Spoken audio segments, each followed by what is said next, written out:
అందరికీ happy new year. ఈ new ఇయర్‌కి నేను నా ఫ్రెండ్స్‌తో కలిసి రామప్ప టెంపుల్‌కి వచ్చాను. సో, టెంపుల్ చాలా బాగుంది.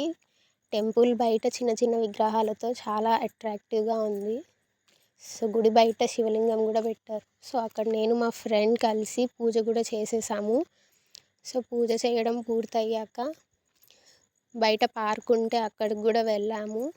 సో, రామప్ప టెంపుల్ చాలా అట్రాక్టివ్‌గా ఉంది. ఫ్రెండ్స్‌తో, ఫ్యామిలీతో వస్తే ఖచ్చితంగా ఎంజాయ్ చేస్తారు.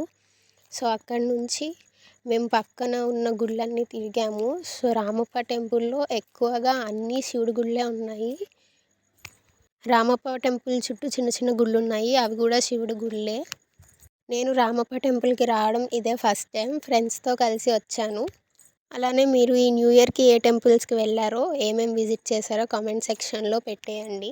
టెంపుల్ మొత్తం చూసేసాక టెంపుల్ నుంచి బయటికి వచ్చేసాము. మొత్తం పార్క్‌లో కాసేపు ఉన్నాము. బయటకొచ్చాక మార్కెటింగ్ అంతా చూసేసాము. సో, మార్కెటింగ్ అయిపోయాక రామప్ప లేక్‌కి వెళ్ళాము.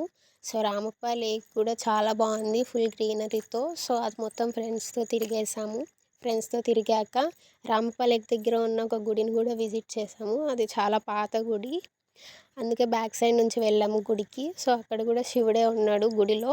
సో, ఆ టెంపుల్ని కూడా చూసేసి తర్వాత లక్నపురం వెళ్ళాము. సో, అక్కడ కూడా చాలా ఎంజాయ్ చేసాము బీచ్‌లో. ఫుల్ వీడియో డిస్క్రిప్షన్‌లో ఉంది. వెళ్ళి చెక్అవుట్ చేసేయండి.